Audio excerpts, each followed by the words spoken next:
Jaya Radha Madhava Punyo Bihari Jaya Radha Madhava.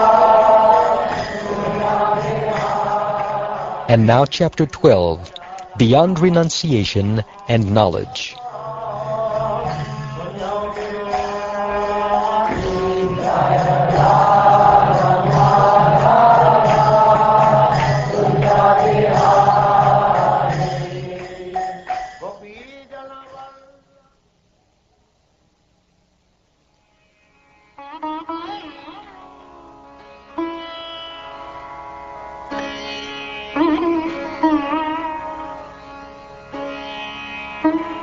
The Supreme Personality of Godhead said,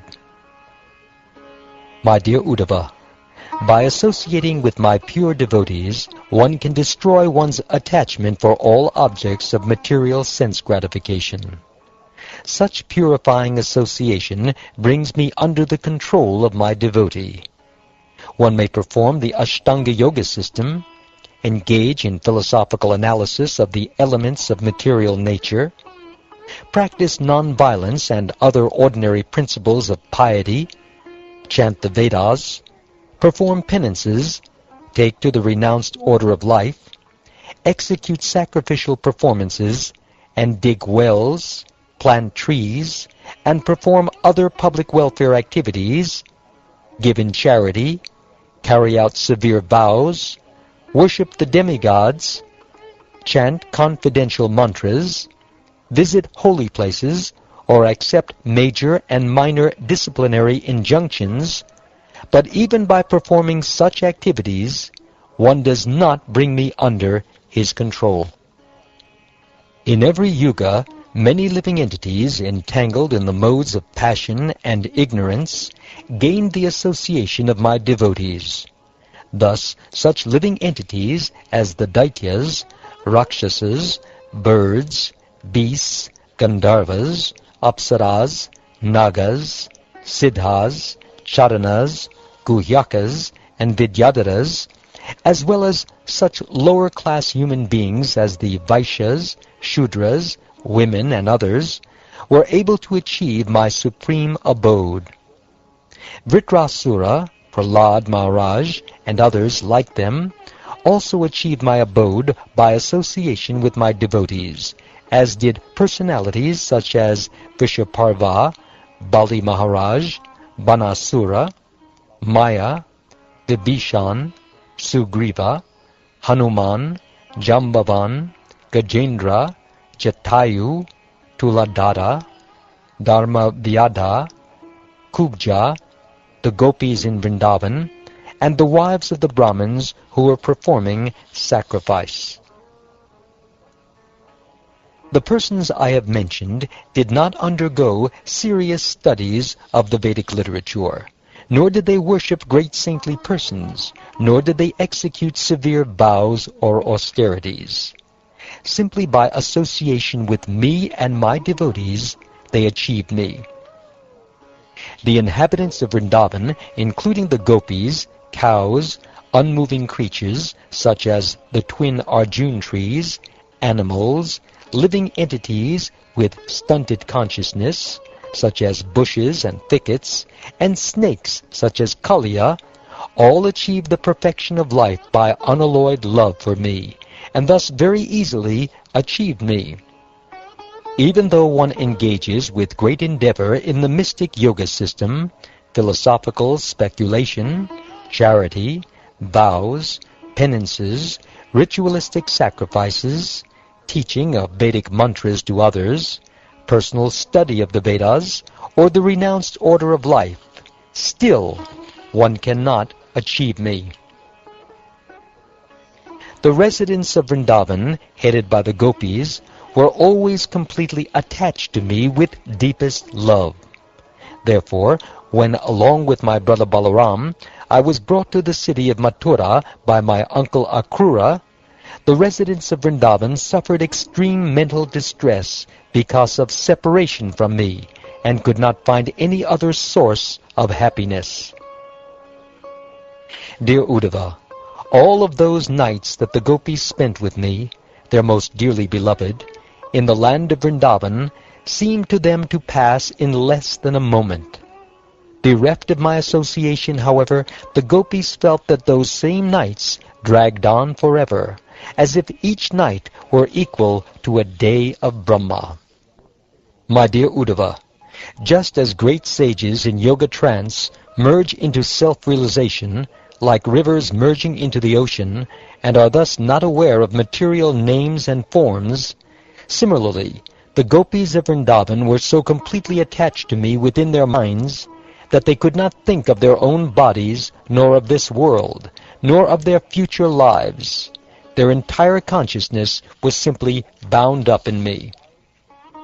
All those hundreds of thousands of gopis, understanding me to be their most charming lover and ardently desiring me in that way, were unaware of my actual position. Yet by intimately associating with me, the gopis attained me the supreme absolute truth.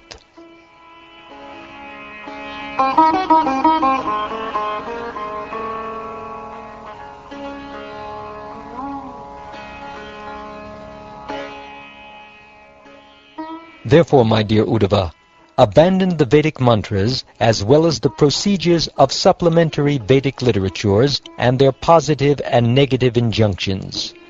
Disregard that which has been heard and that which is to be heard. Simply take shelter of me alone, for I am the Supreme Personality of Godhead, situated within the heart of all conditioned souls. Take shelter of me wholeheartedly, and by my grace be free from fear in all circumstances. O Krishna, Lord of all masters of mystic power, I have heard your words, but the doubt in my heart does not go away. Thus my mind is bewildered. My dear Uddhava, the Supreme Lord gives life to every living being, and is situated within the heart, along with the life air and primal sound vibration. The Lord can be perceived in his subtle form within the heart by one's mind, since the Lord controls the minds of everyone, even great demigods like Lord Shiva.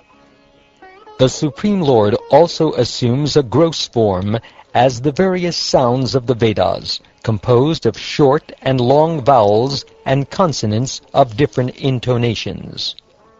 When kindling wood is rubbed together, heat is produced by contact with air, and by vigorously rubbing the sticks, a spark of fire appears.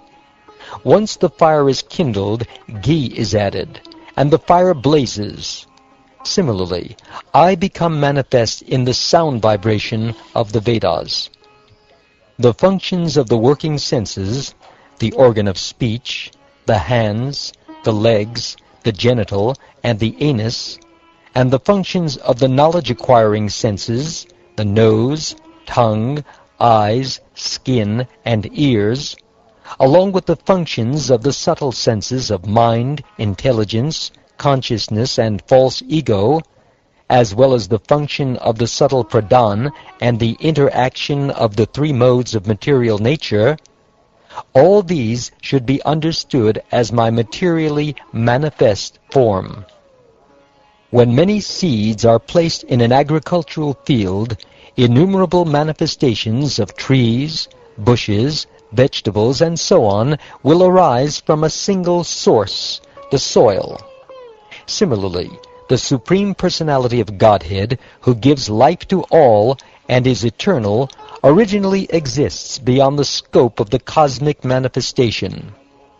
In the course of time, however, the Lord, who is the resting place of the three modes of nature, and the source of the universal lotus flower in which the cosmic manifestation takes place, divides his material potencies, and thus appears to be manifest in innumerable forms, although he is one. Just as woven cloth rests on the expansion of lengthwise and crosswise threads, similarly, the entire universe is expanded on the lengthwise and crosswise potency of the Supreme Personality of Godhead, and is situated within him. The conditioned soul has been accepting material bodies since time immemorial, and these bodies are like great trees sustaining one's material existence. Just as a tree first blossoms and then produces fruit, similarly, the tree of material existence, one's material body, produces the various results of material existence.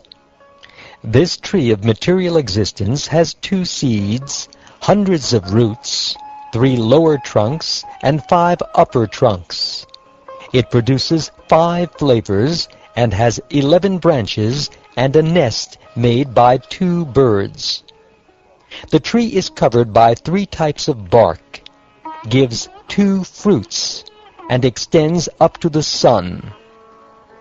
Those lusty after material enjoyment and dedicated to family life enjoy one of the tree's fruits, and swan-like men in the renounced order of life enjoy the other fruit.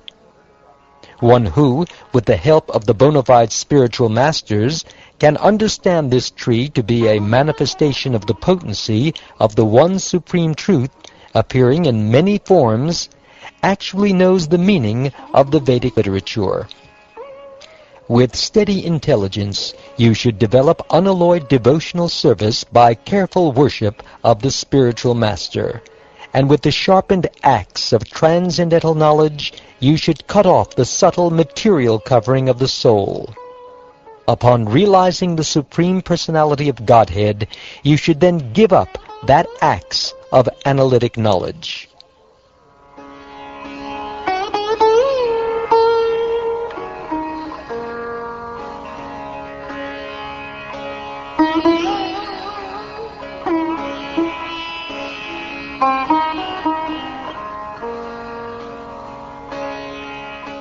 Thus ends the 12th chapter of the 11th canto of the Srimad Bhagavatam, entitled Beyond Renunciation and Knowledge.